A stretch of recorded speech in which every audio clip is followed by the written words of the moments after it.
Hello. सभी प्रिय साथियों को नमस्कार, गुड मॉर्निंग, जय हिंद, जय भारत। कैसे हैं आप सब लोग? साथियों, उम्मीद करता हूं इस समय आप सब स्वस्थ हैं, सब मस्त हैं, सब अपनी अपनी स्टडी में व्यस्त हैं। आरडब्ल्यूए परिवार में आप सभी प्रिय साथियों का हार्दिक स्वागत एवं अभिनंदन है और स्वागत करने के लिए तैयार है आपका बड़ा भाई, आपका दोस्त, आपका साथी, आपका सहयोगी दीनदयाल पारिक। वेरी गुड, आ जाइएगा साथी, सेशन को कंटिन्यू करते हैं। आ जाओ भाई आप। चलो, जो अपना टॉपिक चल रहा था वो टॉपिक चल रहा था राजस्थान का जनरल इंट्रोडक्शन, सामान्य परिचय। और सामान्य परिचय के बारे में जो अपने चर्चा की थी,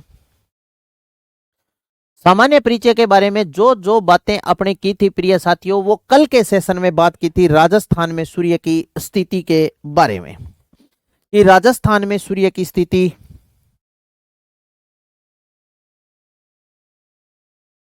आज यार थोड़ी तबीयत खराब हो रही। तो राजस्थान में सन पोजीशन इन द राजस्थान आपने पढ़ी थी।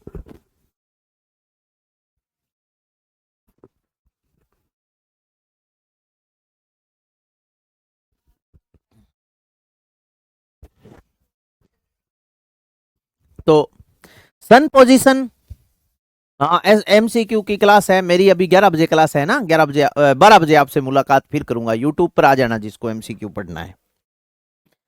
तो कल के सेशन में आज यार कुछ नहीं हुआ, एसिडिटी की प्रॉब्लम हो गई। रात में शादी में था तो ज्यादा खा लिया, क्योंकि आपा राजस्थान आदमिया लालच करके खा लियो कि ठीक है यार, ठीक है आज अड़ंगो बढ़िया है, कोई दही बल्ला है, आलू टिक्की है, वगैरह वगैरह।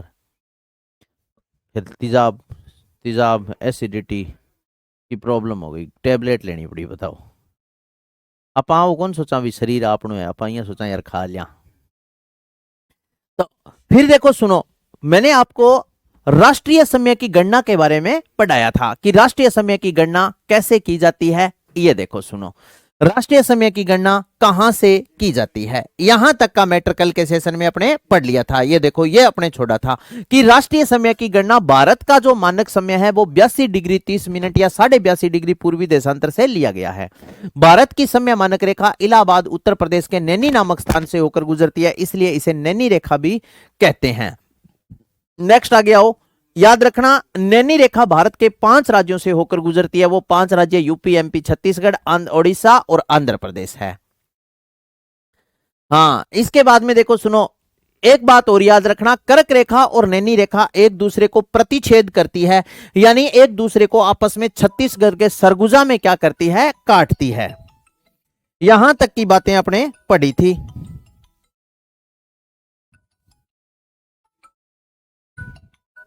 चलो, अब इसी कड़ी को आगे करेंगे कंटिन्यू। ये देखो सुनो, अब मैंने आपको ये बताया था दोस्तों कि भारत का समय, गुलाब जामुन कम खाया खाया रो, कम क्यों खाए भाई गुलाब जामुन?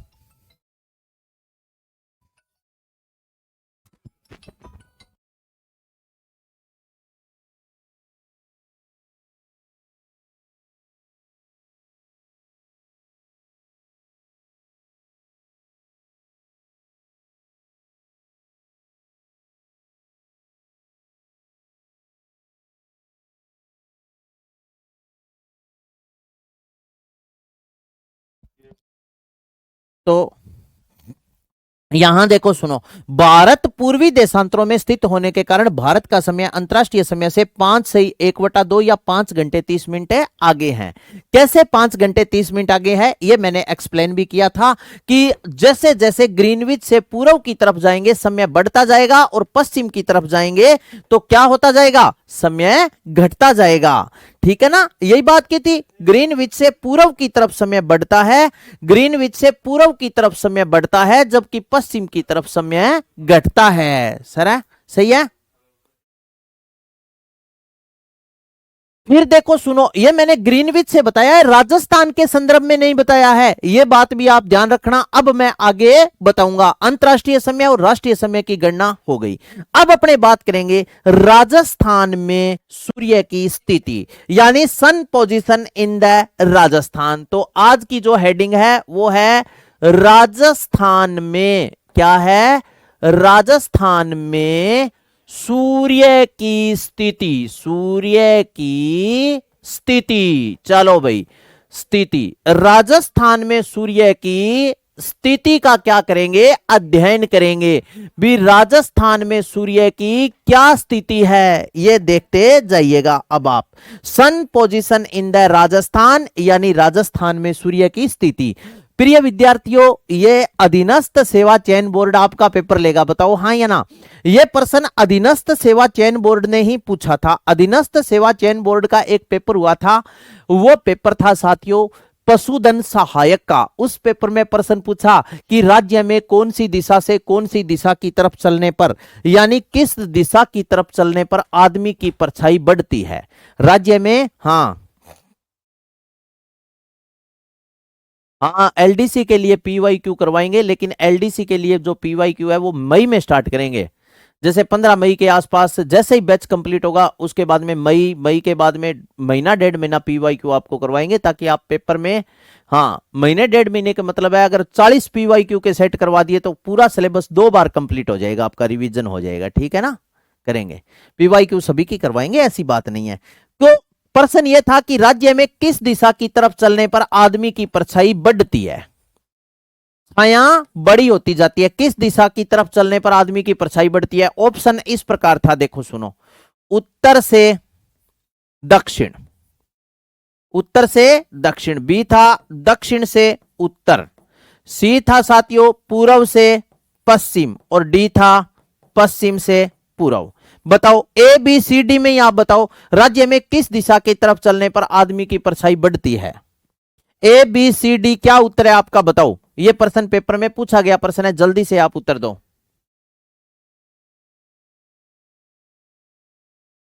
Very good. किस दिशा की तरफ चलने पर आदमी की परछाई बढ़ती है? बी उत्तर कर रहे हैं कुछ साथी।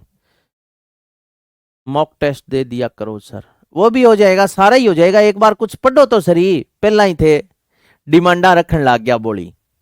सी बी ए ठीक है, डी ठीक है। अब आ जाओ, मैंने उत्तर ध्यान को नहीं, ओके है उत्तर थे ही बताऊंगा।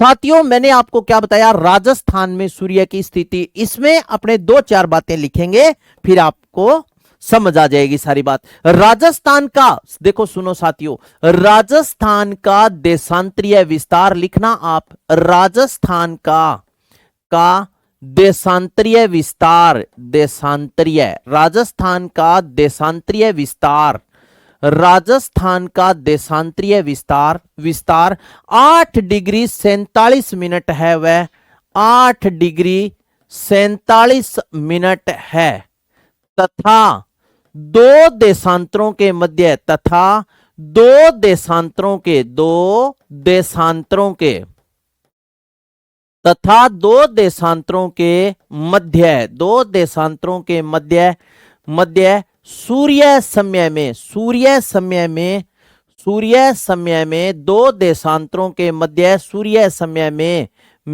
4 मिनट का, 4 मिनट का अंतर रहता है। मिनट का अंतर रहता है, अंतर रहता है। ठीक है, 4 मिनट का अंतर रहता है। इस प्रकार राजस्थान के पूर्वी और पश्चिमी छोर के सूर्य समय में रहता है इस प्रकार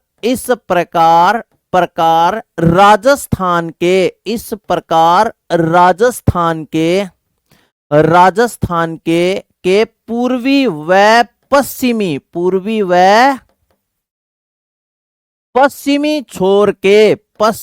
छोर के सूर्य समय में, पश्चिमी छोर के सूर्य समय में 35 मिनट 8 सेकंड का अंतर रहता है। 35 मिनट 8 सेकंड, 35 मिनट 8 सेकंड का अंतर रहता है, अंतर रहता है। गुरुजी आपने लिखा तो दिया हमें,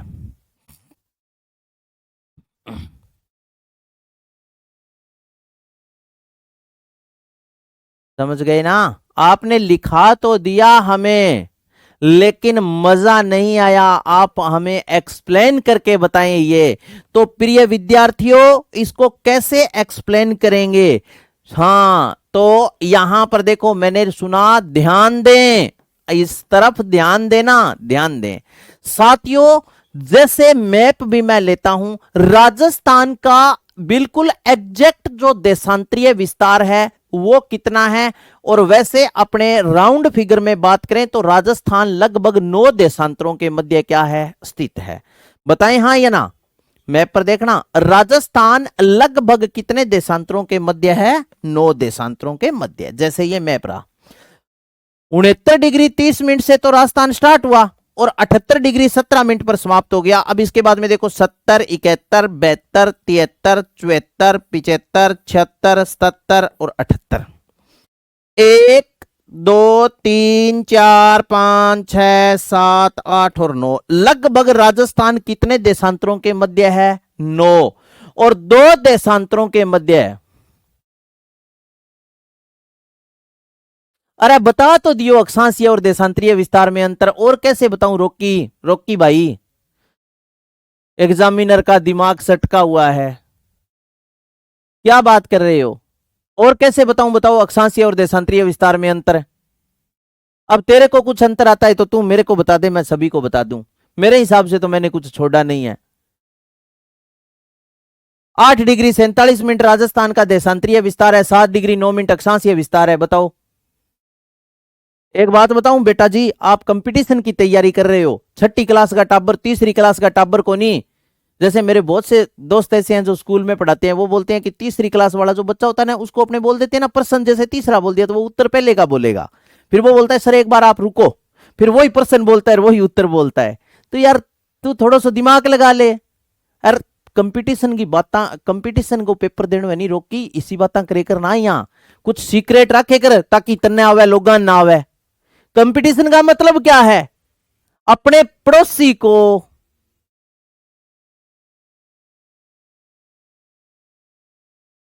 और अपनी रैंक के ऊपर। सही है ना। हम्म। हाँ बिल्कुल, हनुमानगढ़ से हूं, सुनीता जाखड़। तो ध्यान दे, लगभग राजस्थान 9 देशांतरों के मध्य क्या है, स्थित है। लगभग कितने देशांतरों के मध्य स्थित है, 9 देशांतरों का। 8 डिग्री 47 मिनट माइनस 8 डिग्री तो पूछे क्या है, अब इनमें पूछने वाली बता के बात है। 8 डिग्री 47 मिनट में 7 डिग्री 9 मिनट माइनस कर दे, उत्तर आ जाएगा वाला है। कि सीक्रेट रख यार, कंपटीशन को पेपर देने लाग रही है तू। तू यहाँ सोच, वो पर्सन मन नहीं आवे मेरे पड़ोसी को नहीं आवे तो ही तू नौकरी लागेगो। अगर जे तू आ सोच गयो कि जो को पर्सन मनना आवे वो मेरे पड़ोसी ने भी आवे, तो फिर तू नौकरी क्या लगेगो, बता मेरिट कैसे बनेगी फिर। समझे ना। तो ध्यान देने योग्य बात है, देखो सुनो, 8 डिग्री 47 मिनट को 4 से क्या करेंगे, गुणा करेंगे, 4 मिनट से। अब देखो 4 7 28, सिलाई 2 4 चौका 16 और 2 18, 60 से ऊपर होते ही और ये मिनट क्या बन गई, सेकंड बन गई। बताओ हाँ या ना। 4 8 32 और सिंबल किसका है, मिनट का। 32 मिनट और 188 सेकंड। 188 सेकंड में मिनट कितनी होती है, 3 मिनट। 60 दिया 180, 3 मिनट और 8 सेकंड। यहां अपने पास मिनट कितनी है, 32। 32 प्लस 3 बराबर 35 मिनट और 8 सेकंड का क्या आ गया, राजस्थान के पूर्वी और पश्चिमी छोर के सूर्य समय में 35 मिनट 8 सेकंड का क्या रहता है, अंतर रहता है। ये पूरी बात मैंने इसीलिए लिखाई है। बताओ समझ में आई के कहानी, कहानी समझ में आ गई, या अभी भी कोई दोस्त मेरा बच गया जिसके समझ में नहीं आई है। यह ध्यान देने योग्य बात है भी। 2 देशांतरों के मध्य सूर्य समय में 4 मिनट का अंतर रहता है। 32 मिनट और 188 सेकंड, 188 सेकंड के मिनट बनाएंगे तो 3 मिनट 8 सेकंड। 35 मिनट 8 सेकंड का सूर्य समय में पूर्वी और पश्चिमी छोर के सूर्य समय में क्या रहेगा, अंतर रहेगा साथियों। बताओ समझ में आई बात या कौन आई, आगे नहीं, ठीक है। अब देखो सुनो, अब मैं आगे की बातें और करता जा रहा हूं। अब इसके बाद में आप लिखो, लिखो राज्य में सबसे पहले सूर्य उदय व अस्त। राज्य में, राज्य में, राज्य में, राज्य में सबसे पहले, सबसे पहले, पहले, पहले सूर्य उदय व अस्त, सूर्य उदय व अस्त, सूर्य उदय व अस्त, अस्त धौलपुर में तथा, धौलपुर में तथा, में तथा, तथा इसके, इसके 35 मिनट 8 सेकंड बाद, 35 मिनट 8 सेकंड बाद, बाद उदय व अस्त, उदय व अस्त, उदय व अस्त जैसलमेर में होता है, जैसलमेर में होता है। 35 मिनट 8 सेकंड बाद उदय व अस्त जैसलमेर में होता है, ठीक है ना। इसके 35 मिनट 8 सेकंड बाद उदय और अस्त कहां होता है, जैसलमेर में होता है। ये बात समझ में आई या कौन नहीं आई। राजस्थान में सबसे पहले सूर्य उदय व अस्त कहां होता है, धौलपुर में, और इसके 35 मिनट बाद उदय व अस्त कहां होता है, जैसलमेर में होता है। समझ गए क्या मेरी बात। सबसे पहले सूर्य उदय और अस्त, ये प्रश्न बहुत इंपॉर्टेंट है, ठीक है।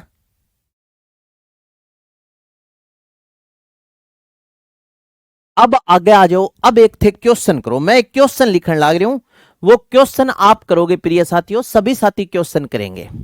मेरा प्रश्न देखो, सुनो क्या है मेरा प्रश्न। ये है साथियों कि जैसे मान लीजिए मेरा प्रश्न है, मेरा क्वेश्चन है आपसे प्रिय विद्यार्थियों कि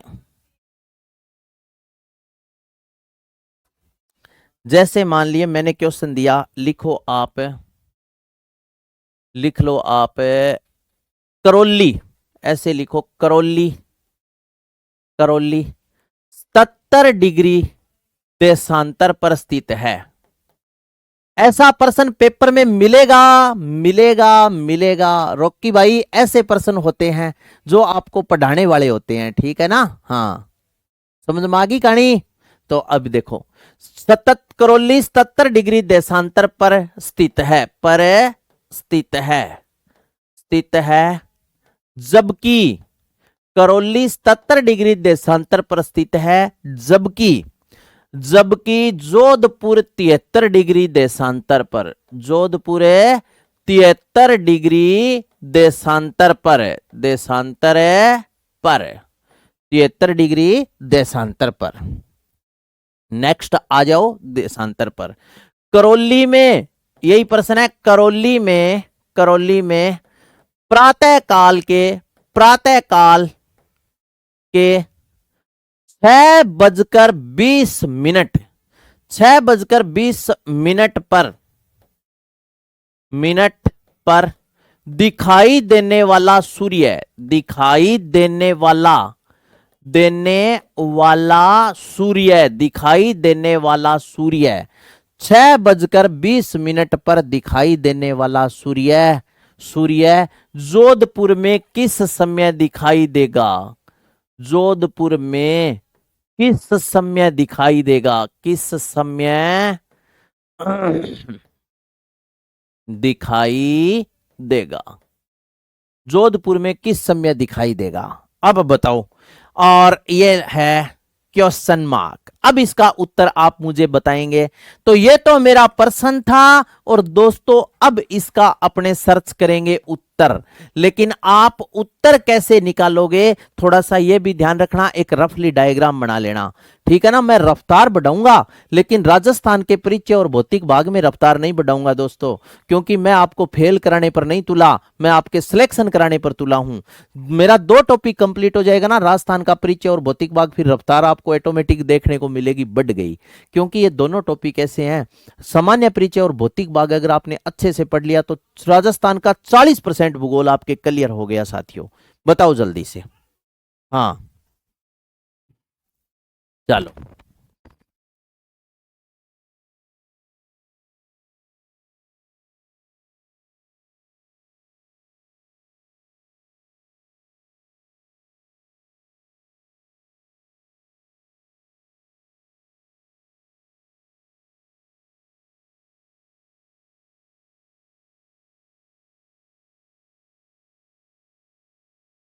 आपको इसका उत्तर सर्च करने में समस्या आ रही है या नहीं आ रही साथियों। इस प्रकार ऐसे एक डायग्राम बना लो, ये मैंने आपको बताया, जैसे मान लो करौली है 77 पर और यहां मैंने बता दिया जोधपुर है 73 पर। देशांतरों का अंतर, सर्वप्रथम देखो देशांतरों का अंतर बराबर 77 में से -73, 77 73 74 75 76 और 77, 4 देशांतरों का क्या है अंतर है, 4 देशांतरों का, 4 गुणा 4 बराबर 4 चौका 16 मिनट का क्या आएगा अंतर, मिनट का अंतर, 16 मिनट का अंतर आ जाएगा। 1 डिग्री 4 मिनट तो 4 डिग्री 16 मिनट, 16 मिनट का अंतर आ जाएगा। तो यहां पर 6:20 प्लस 16 बराबर 20 और 10 30 और 6 36, तो 6:36 पर दिखाई देगा, 6:36 पर दिखाई देगा। अब जितना ही देशांतर देड़ो यानी साथियों बिन गुणों कर दियो। राजस्थान में सबसे पहले सूर्य उदय और अस्त कहां होता है और सबसे बाद में सूर्य उदय और अस्त कहां होता है, समझ में आई कहानी या कौन आई? अगर समझ में ना आई नहीं तो कह दो गुरुजी यार क्यों मारो टाइम खराब करियो, मारे कुछ पल्ले ही कौन पड़ियो, हर जगह पल्ले पड़ियो बे मने आप ही बता दो थे, किसी भी आप बता दीजिए, जगह समझ में ना आयो बे यहाँ भेज दियो, वो आप बोतल सी मुंदी मार दियो, समझ में आ गया वो यहाँ कर दियो, ठीक है हाँ यहाँ लो भेज दियो, जगह ना समझ में आयो बे यहाँ लो भेज दियो, बाकी थारो जी करे भी सिंबल इंगित कर दियो। स्थान पूछ ले तो सर अमरचंद डर मत मेरे यार, तेरा भाई तेरे साथ खड़ा है, जब तक स्थान नहीं बिल्कुल कुछ भी पूछ ले, स्थान हो अंदर ही कोई स्थान पूछ ले तो भी तू डरी ना, ठीक है स्थान पूछ लेगो नहीं तो ये दोनों बातें तने लिख के जरूर देगो एग्जामिनर, ठीक है। अब की पूछ लिया, अब की पूछ ले, चाहिए तन डरने की जरूरत ही को नहीं, ठीक है स्थान पूछ लिया चाहे की पूछ लिया। चलो आगे आ जाओ। अब देखो अब अपने बात करेंगे साथियों राज्य में सूर्य की किरणों का तिरछापन, सूर्य की किरणों का, नेक्स्ट आ गया राज्य में सूर्य की किरणों का तिरछापन, राज्य में सूर्य की किरणों का तिरछापन, ये क्या होता है? राजस्थान में सूर्य की किरणों के तिरछेपन से क्या मतलब है? तो देखो सुनो, ये देखो राज्य में सूर्य की किरणों के तिरछेपन से क्या मतलब है, ये लो साथियों राजस्थान से होकर एक रेखा गुजरती है, रेखा बा को नहीं, रेखा मैं लाइन की बात करूं, ये देखो ये राजस्थान से होकर गुजरने वाली रेखा है कौन सी? कर्क रेखा। और ये कौन सी रेखा है? मकर रेखा, सॉरी भूमध्य रेखा। और ये कौन सी रेखा है दोस्तों? मकर रेखा है। कौन सी रेखा है? मकर रेखा, हाँ या ना? दोस्तों 21 जून को सूर्य कर्क रेखा पर सीधा चमकता है। कितनी जून को? 21 जून को सूर्य कहां चमकता है? कर्क रेखा पर सीधा। तो सूर्य लेकर के आते हैं अपने, ये लो, ये है साथी 21 जून, और 21 जून को सूर्य यहां पर सीधा चमकेगा। ये रेखा है कौन सी? कर्क रेखा। 21 जून को सूर्य कर्क रेखा पर सीधा चमकता है। जब 21 जून को सूर्य कर्क रेखा पर सीधा चमकता है तो राज्य के इस भाग पर, यहां देखो सुनो, यहां पर जो राज्य का ये भाग है साथियों, यहां पर तो पड़ती है सीधी किरण। यहां पर क्या पड़ती है? सीधी किरण।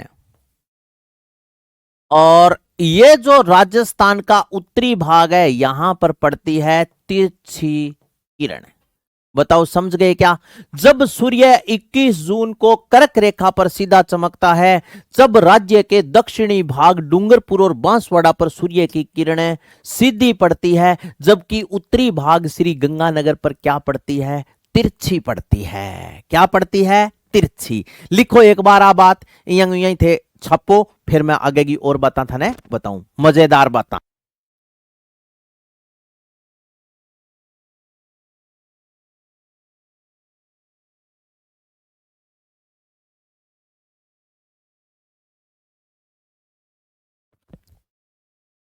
जो साथी पढ़ाई को मनोरंजन समझेगा ना, सिलेक्शन उसी का होगा। मैं पढ़ाई को मनोरंजन समझता हूं, मैं ये नहीं समझता कि यार कद किताबों पेंडो छूटेगा और कद नौकरी लगा। जगह मनोरंजन समझ गया बे, जल्दी सिलेक्शन ले गया। और मैं तो पढ़ाता ही इसी अंदाज में हूं भी, आपको आभास होता है कि पढ़ाई एक मनोरंजन है। तो समझ गए? साक्षी बोल रही है नहीं आया सर समझ में, रिपीट कर दीजिए। कर दूंगा, कोई बात नहीं, टेंशन मत लो। अब ये बात देखो, सुबह और शाम को परछाई लंबी बनती। अरे सुबह शाम ने कटे, शाम ने तो परछाई इतनी लंबी हो जाए लिल्लो डकाड़ो पिए, बाद में तो समझ में ही को नहीं आवे रामदेव। अब देखो सुनो, जब मान लीजिए दक्षिणी भाग डूंगरपुर और बांसवाड़ा पर जब सूर्य कर्क रेखा पर सीधा चमकता है तो राज्य के दक्षिणी भाग डूंगरपुर और बांसवाड़ा पर सूर्य की किरण सीधी पड़ती है। अब जहां जैसे मान लो जहां सूर्य की किरण सीधी पड़ेगी, क्या वहां आदमी की परछाई बनेगी? क्या वहां परछाई नहीं बनेगी। साथियों जैसे मान लीजिए ये है उत्तरी भाग, उत्तरी भाग पर सूर्य की किरण क्या पड़ती है? तिरछी। और दक्षिणी भाग पर क्या पड़ती है? सीधी। जैसे जैसे दक्षिण से उत्तर की तरफ जाएंगे तो सूर्य की किरणों का तिरछापन क्या होता जाता है? बढ़ता जाता है। जैसे जैसे अगर सूर्य की किरणों का तिरछापन बढ़ता जाता है, जैसे जैसे सूर्य की किरणों का तिरछापन बढ़ता जाएगा, वैसे वैसे छाया भी क्या होती जाएगी? बड़ी होती जाएगी। भी मैं यहां खड़ा हूं तो मेरी छाया थोड़ी सी बनेगी अठे, बताओ हां या ना?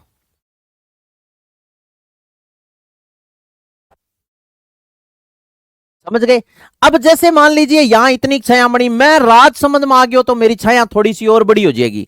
अगर मैं अजमेर में आयो तो मेरी छाया थोड़ी और बड़ी हो जाएगी। अगर मैं नागौर में आयो तो छाया यूं थोड़ी बड़ी हो जाएगी। अगर मैं बीकानेर में आयो तो यूं थोड़ी बड़ा हो जाएगी। अगर मैं गंगानगर में आयो तो मेरी छाया तो उड़ जाएगी पाकिस्तान में, बताओ हाँ या ना?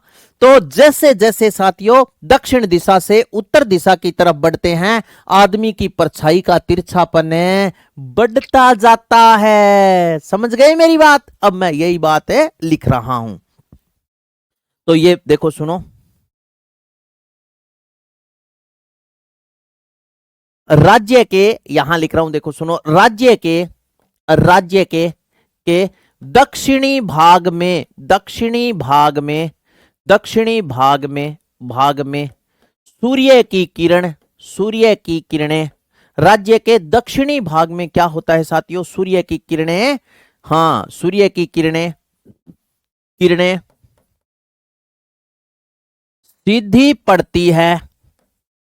पड़ती है। जबकि उत्तरी भाग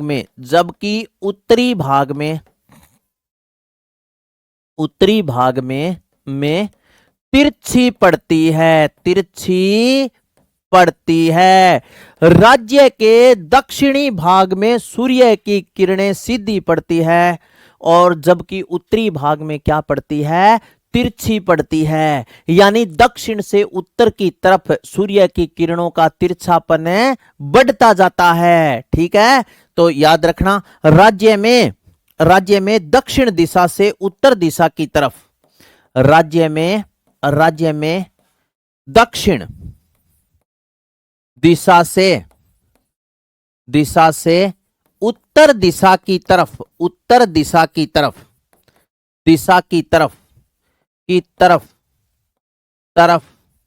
जैसे जैसे सूर्य की किरण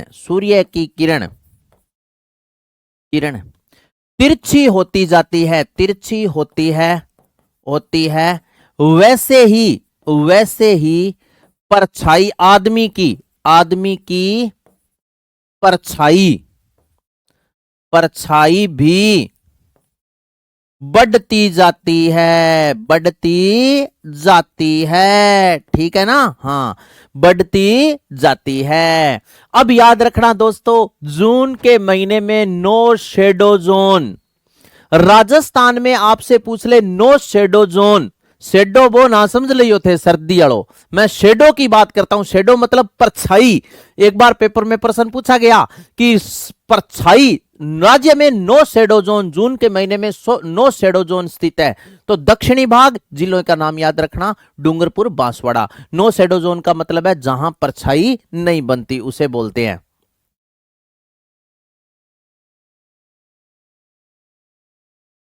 तो समझ गए, ये बात लिख लो। हाँ, शेडो जोन लिखो।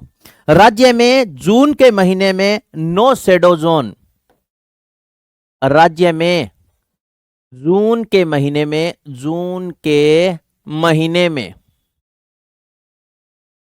में 9 शेडो जोन, शेडो जोन, ठीक है। हाँ, 9 शेडो जोन याद रखना, परछाई, परछाई नहीं बनती। 9 शेडो जोन, दक्षिणी भाग, दक्षिणी भाग, दक्षिणी भाग, या आप याद रखना, या दक्षिणी भाग डूंगरपुर, बांसवाड़ा, डूंगरपुर,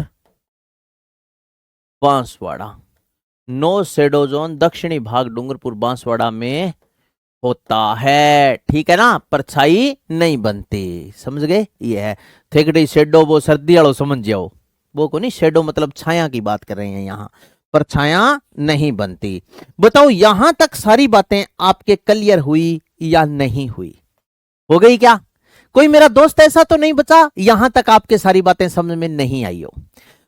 अब इसके बाद में मैं आगे आपको मैटर पढ़ाऊंगा प्रिय विद्यार्थियों, राजस्थान के प्राचीन भौतिक और स्थानीय नाम, ठीक है। ये राजस्थान परिचय का मैटर चल रहा है। मैं सारे को राजस्थान का परिचय ही पार्ट दूंगा, पार्ट 1 2 3 4 5 6, नया नाम नहीं दूंगा। आगे भौतिक प्रदेश में भी यही करूंगा, भौतिक भाग, उत्तर पश्चिमी मरुस्थलीय प्रदेश, फिर मध्यवर्ती अरावली, फिर पूर्वी मैदानी, दक्षिणी पूर्वी पठारी प्रदेश। तो आगे आ जाओ।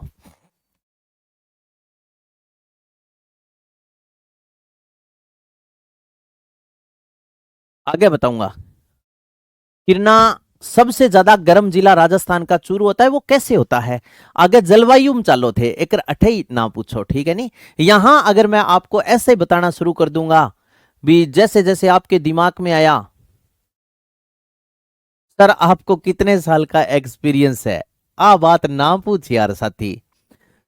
तैं जब कंपटीशन की यहां सोच कौन रखी नहीं कि मैं सीईटी को पेपर दूंगा और मैं एलडीसी की तैयारी करूंगा, तै ए बात तेरे दिमाग में ही कोनी आती, बी टाइम में पढ़ाने लाग गयो भी। मैं मान के चलता हूं तेरी डेट ऑफ बर्थ 2000 के आसपास होगी भी। जो साथी अब मेरे से कंपटीशन की तैयारी कर रहे हैं वो 1997 से लेकर के और 2003 4 5 के बीच का उसी,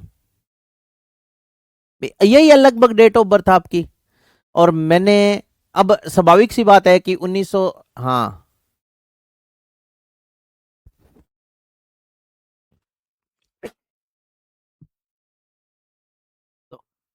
मैंने 2013 में पढ़ाना स्टार्ट कर दिया था, 2013 में धीरे धीरे रिदम में, और 2015 के बारे में तो पूरी तरह हथियार उठा लिया मैं, ठीक है। हाँ, 2013 में मैंने रिस्क करना स्टार्ट कर दिया और 2015 में पूरी तरह हथियार उठा लिए थे, ये हथियार पूरी तरह उठा लिया था, तो समझ गए। हाँ, तू 2006 को है, देख तू 10 साल को हो राहुल, तू निक्कर में फिर तो भी टाइम में पढ़ाने लाग गयो, बता, ठीक है नहीं। तो ये बात आपके समझ में आई। राज्य में जून के महीने में 9 शेडो जोन यानी परछाई नहीं बनती, दक्षिणी भाग डूंगरपुर बांसवाड़ा में होता है, समझ गए। हाँ, अब इसके बाद में आगे आ जाओ। अब अपने पढ़ेंगे साथियों, बहुत ही इंपॉर्टेंट मैटर आपको करवाऊंगा आज के सेशन में मैं। जैसे जो अब बात करवाऊंगा ना साथियों, वो आप कोई भी गाइड उठा लेना, आपका मन करे। मेरे बहुत से साथी ऐसे हैं जिन्होंने बहुत गाइडें पढ़ी है भी, बहुत ही शानदार स्टूडेंट ऐसे हैं जिन्होंने गाइडें पढ़ी है भी। जैसे मान लो चाहे कोई लक्ष्य की पढ़ ली, चाहे कोई और पढ़ ली, कोई भी गाइड बहुत मार्केट में पढ़ी है, लेकिन जो अब बात बता रहा हूं ना वो आपको कोई भी गाइड में लिखी हुई नहीं मिलेगी। लेकिन प्रिय साथियों, आप 6ठी क्लास की राजस्थान अध्ययन की किताब उठा लेना, 6ठी क्लास की राजस्थान अध्ययन की किताब में पहले ही पाठ पर लिखी हुई मिलेगी, ठीक है, और प्रश्न पक्का आएगा, क्योंकि प्रमाणिक किताब जैसे आरपीएससी के अध्यक्ष साहब और आरएसएसबी के अध्यक्ष साहब आलोक राज जी ने भी कहा है कि अब जो मूल किताबों से प्रश्न आएगा, तो मूल किताब को यहां तो है को नहीं, जमीन में गड्ढो खोद के काट के लिया हुआ है, सही है ना। 2013 में मैं सेकंड क्लास में, हाँ दूसरी क्लास में हो, सही है नहीं। बी टाइम गोपाल तू चप्पल ही उंदी पैर तो मैं पढ़ाने लाग गयो। अब बाकी छोड़ सारी बातें कौन करा आप, तो समझ गए। अब आ जाओ नेक्स्ट, आप हेडिंग डालो। क्या हेडिंग डालोगे? हेडिंग डालो साथियों, महाकाव्य काल में राजस्थान के जनपद। महाकाव्य काल कौन सा होता है? महाकाव्य काल वो काल होता है जिसमें महा मतलब बड़े बड़े काव्यों की रचना की गई थी। एनसीईआरटी माध्यमिक शिक्षा बोर्ड हिंदी ग्रंथ अकादमी की किताब। तो आप हेडिंग डालो महाकाव्य काल में। क्या हेडिंग डालोगे? महाकाव्य, महाकाव्य काल में, महाकाव्य काल में राजस्थान के जनपद। महाकाव्य काल में राजस्थान के जनपद, जनपद, महाकाव्य काल में राजस्थान के जनपद। इंग्लिश में इसे बोलते हैं district of the Rajasthan in epic period. District of the Rajasthan in epic period.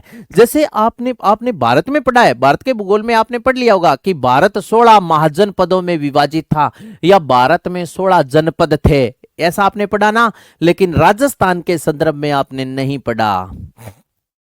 तो महाकाव्य काल में राजस्थान के जनपद। अगर मैं आपसे पूछूं कि महाकाव्य काल में राजस्थान के कितने जनपद थे, तो बंधुओं आपका उत्तर होगा महाकाव्य काल में राजस्थान 4 जनपदों में क्या था? विभाजित था। महाकाव्य काल में राजस्थान के 4 जनपद थे, और वो 4 जनपद थे कौन कौन से? नंबर 1 पर देखो, महाकाव्य काल में राजस्थान के 4 जनपदों में पहला जनपद था दोस्तों मरुकांतर। कौन सा था? मरुकांतर। कौन सा जनपद था? मरुकांतर। अब ये मरुकांतर क्या है गुरुजी? नाम तो लिखवा दिया, आगे सारांश भी बताओ। ये मरुकांतर महाकाव्य काल कौन सा है साथियों? वो काल जिसमें बड़े बड़े काव्यों की रचना की गई थी। अब महाकाव्य काल में थे, काव्यों की रचना कौन करते थे? पढ़ा है गुरुजी, आपसे ही पढ़ा है पुलिस के बैच में। हाँ मेरे से ही पढ़ा है। हाँ 6ठी क्लास में की राजस्थान अध्ययन की किताब में, 8th क्लास में भी हो सकता है, लेकिन मैं तो सबसे छोटी क्लास का एग्जाम्पल दूंगा ना। कौन से? 6ठी क्लास के टाबर ने ये चीजा पढ़ा हुआ है, जबकि थाने कोई गाइड में कौन लिखेड़ी लद है, देख लियो चाहे लद है तो, हर भी गाइड की फोटो भेज दियो, कह दियो गुरुजी आ रही गाइड में लिखेड़ी है।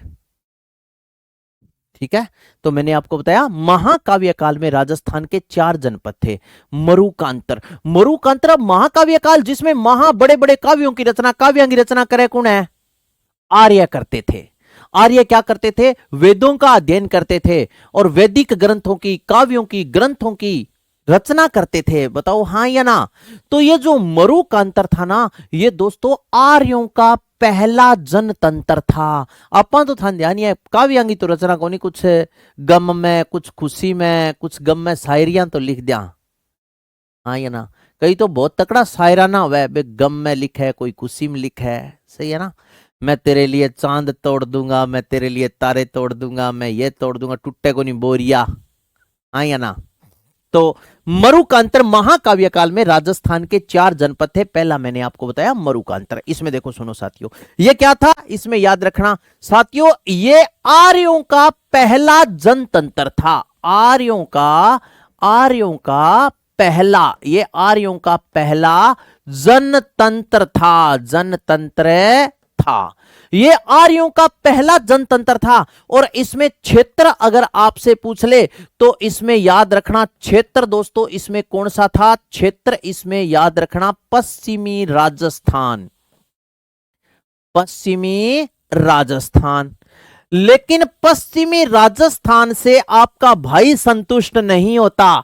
पश्चिमी राजस्थान में जैसे कुछ जिलों के नाम अपने बात करें तो जैसे ये जो क्षेत्र था, ये था जैसे बीकानेर हो गया, जैसे नागौर का भाग हो गया, बीकानेर है, नागौर है, चूरू है, ठीक है। इसके बाद में जैसे बाड़मेर है, ठीक है, जैसे मैं नाम लूं जोधपुर है, ये जो क्षेत्र था ये इसमें क्या था, समाहित था। जैसे जैसलमेर है, बताओ हाँ या ना। अब थार दिमाग में एक प्रश्न आ रहे हो सी, एक दिमाग में,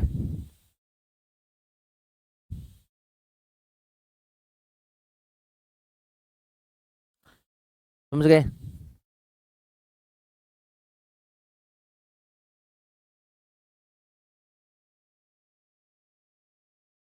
क्या गुरुजी आपने गंगानगर का बीकानेर का नाम लिखा दिया, तो बताओ गंगानगर इसमें नहीं था क्या।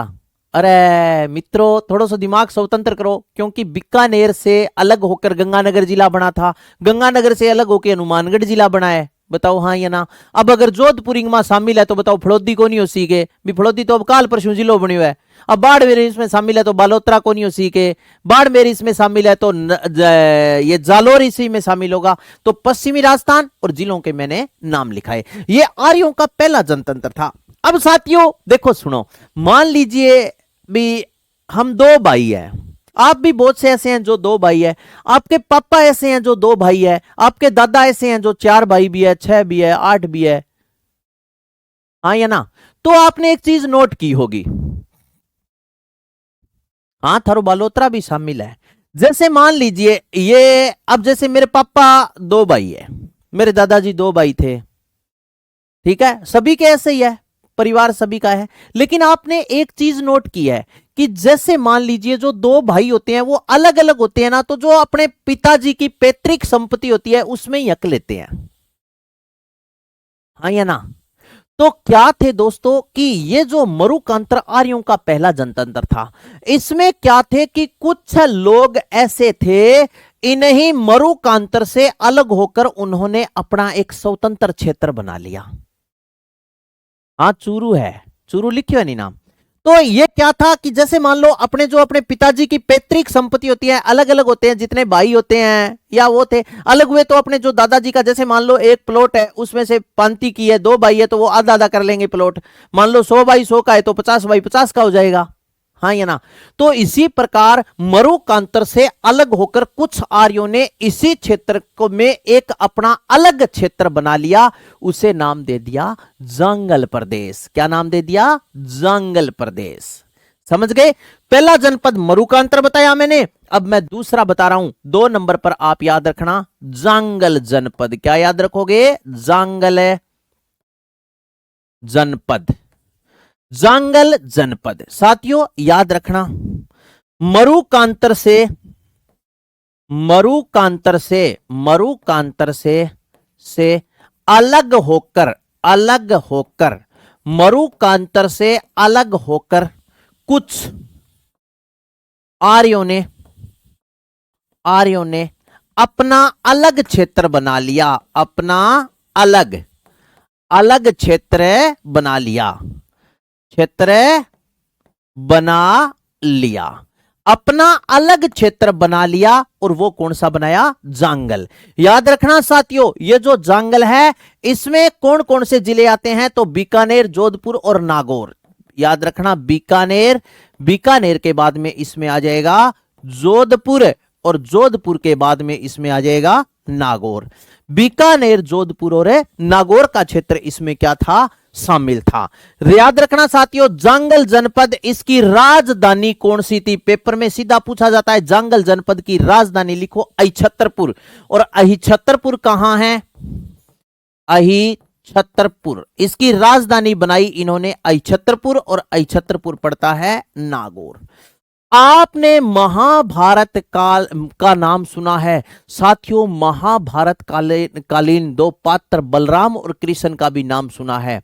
महाभारत काल के 2 पात्र थे बलराम और कृष्ण, जो द्वारिका जाते समय इसी जनपद से होकर गुजरे थे, जांगल जनपद से होकर गुजरे थे। ठीक है ना, ये प्रश्न पेपर में पूछा जा सकता है कि महाभारत काल के पात्र बलराम व कृष्ण द्वारिका जाते समय अपने चरण कमलों को, अपने पवित्र चरणों को राजस्थान के कौन से जनपद में रखा था, तो आपका उत्तर क्या होगा, जांगल जनपद। लिखो महाभारत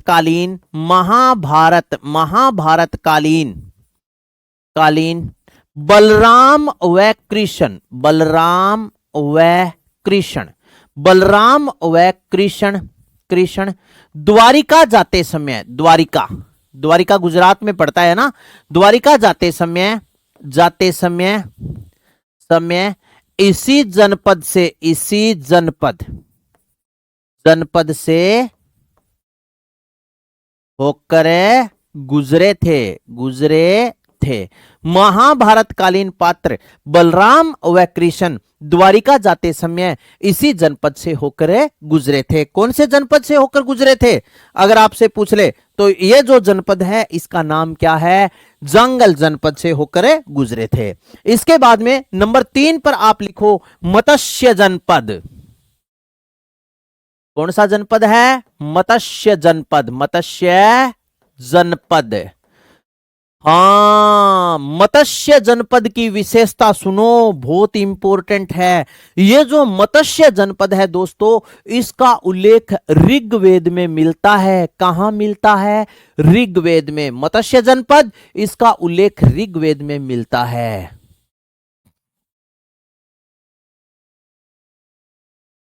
इसका उल्लेख कहां मिलता है, ऋग्वेद में। साथियों, इस जनपद का संबंध महाभारत से माना जाता है। ठीक है, मत्स्य जनपद बहुत इंपॉर्टेंट बात है। महाभारत काल से संबंधित आपको पता ही होगा। हाँ, इस जनपद की राजधानी कौन सी थी, विराट नगर, जो वर्तमान में क्या है, बेराट जयपुर है। और ये जो बेराट का जो क्षेत्र है, यहीं पर आपको पता हो तो विराट युद्ध हुआ था। महाभारत में आपने एक युद्ध का नाम सुना है ना, महाभारत में अपने देखते हैं तो विराट युद्ध हुआ था, जो विराट युद्ध जिसमें अर्जुन आया था, वो शल्य नरेश कौन सा था उसका मैं यार नाम भूल गया, उनके बेटे के साथ। हाँ ठीक है, अर्जुन ने यहां तीर उठाए थे, सम्मोहन बाण चलाया था, और बताओ हाँ या ना। तो ये वो है, इसमें इसी बेराट जयपुर में, हाँ, अज्ञातवास के दौरान पांडवों ने अपने अस्त्र शस्त्र छुपा कर रखे थे। और इसी बेराट की पहाड़ियों से बाण गंगा नदी का उद्गम होता है, जो अर्जुन ने अपने तीर से निकाली थी। ठीक है, पानी की प्यास लगी तो ये देखो मत्स्य जनपद लिखो, इसका उल्लेख ऋग्वेद में मिलता है। लिखो इसका उल्लेख, इसका उल्लेख, इसका उल्लेख, उल्लेख ऋग्वेद में, ऋग्वेद, इसका उल्लेख ऋग्वेद में मिलता है। ठीक है ना, इसका उल्लेख कहां मिलता है, इसका उल्लेख ऋग्वेद में मिलता है। नेक्स्ट याद रखना, इसमें क्षेत्र कौन सा आता है, जैसे क्षेत्र आपसे पूछ ले तो जयपुर, दौसा और टोंक का क्षेत्र इसमें शामिल था। कौन कौन सा क्षेत्र है, जयपुर, जयपुर के बाद में है दौसा, और दौसा के बाद में कौन सा आ गया, टोंक। जयपुर, दौसा व टोंक का क्षेत्र इसमें क्या था साथियों, शामिल था। नेक्स्ट, हाँ, अरे यार अदलेगी यार, पपीता गुर्जर लिख रहा है टाइम पास मत करो सर। अच्छा क्या, ठीक है भाई, तन्ने कट्ठे मेरे लो टाइम पास दिखो। बता, क्षेत्र जयपुर, दौसा और टोंक का क्षेत्र इसमें क्या था, समाहित था। इसके बाद में नेक्स्ट देखो, सुनो, अगर आपसे पूछ ले इस जनपद की राजधानी कौन सी है, तो इस जनपद की जो राजधानी है वो है विराट नगर, विराट नगर। पहले जो विराट नगर था वो याद रखना वर्तमान में, वर्तमान में क्या हो गया, बेराट। विराट नगर जो वर्तमान में बेराट हो गया, और बेराट कहां पड़ता है, जयपुर। विराट नगर जो वर्तमान में बेराट क्या है, बेराट जयपुर है। समझ गए, हाँ हाँ। इसके बाद में नेक्स्ट आ जाओ, हाँ, मत्स्य जनपद, इसका उल्लेख ऋग्वेद में मिलता है। इसके बाद में नेक्स्ट आप लिखो, लिखो इस जनपद का संबंध, इस जनपद का, जनपद का संबंध, इस जनपद का संबंध महाभारत, महाभारत से माना जाता है, जाता है। लिखो, यहां पांडवों ने, याद रखो, पांडवों ने अज्ञातवास के दौरान, पांडवों ने अज्ञात अज्ञातवास के दौरान, अज्ञातवास के दौरान हाँ अस्त्र शस्त्र, अस्त्र शस्त्र छुपाए थे। अज्ञातवास के दौरान पांडवों ने अस्त्र शस्त्र छुपाए थे। नेक्स्ट इसके बाद में लिख लो आगे, इंपॉर्टेंट बात लिखो, इस जनपद की यात्रा, इस जनपद की यात्रा, इस जनपद की यात्रा चीनी यात्री, इस जनपद की यात्रा चीनी यात्री युवान च्वांग ने की थी। युवान च्वांग ने की थी। आगे जागे ओ युवान च्वांग वेन सांग बन गयो, ठीक है ना। इस जनपद की यात्रा चीनी यात्री युवान च्वांग ने की थी। नंबर 4 पर आप लिखो, चौथा जो जनपद है वो है कौन सा? सूरसेन जनपद है, सूरसेन जनपद। चौथा कौन सा है? सूरसेन जनपद। इसमें कौन सा क्षेत्र शामिल था? भरतपुर, धौलपुर, करौली का क्षेत्र इसमें शामिल था। तो आगे लिख लियो भरतपुर, इसमें था भरतपुर, भरतपुर, धौलपुर और करौली। कोई विशेषता को नहीं। नेक्स्ट आगे याद रखी होंगी, राजधानी कौन सी थी? तो आपका उत्तर क्या हो जाएगा? इस क्षेत्र की जो राजधानी थी, भरतपुर, धौलपुर, करौली का क्षेत्र इसमें शामिल है। इस क्षेत्र की जो राजधानी थी, सूरसेन जनपद की राजधानी कौन सी थी रे? मथुरा। राजधानी लिखो, इस जनपद की राजधानी थी मथुरा। समझ गए? यह है महाभारत काल में राजस्थान के जनपद। गुरुजी, मत्स्य प्रदेश में अलवर, भरतपुर, धौलपुर, करौली आवे वे अलग टाइम है कि? ये देखो, हाँ वो अलग है, वो आगे पढ़ेंगे। हाँ भरतपुर, धौलपुर यहां आता है सूरसेन जनपद में, ठीक है ना। तो यहां तक की सारी बातें आपके समझ में आई होगी अच्छे से, बाकी पढ़ेंगे कल। ऑल द बेस्ट, मिलते हैं ब्रेक के बाद, तब तक के लिए आप सभी को राम राम।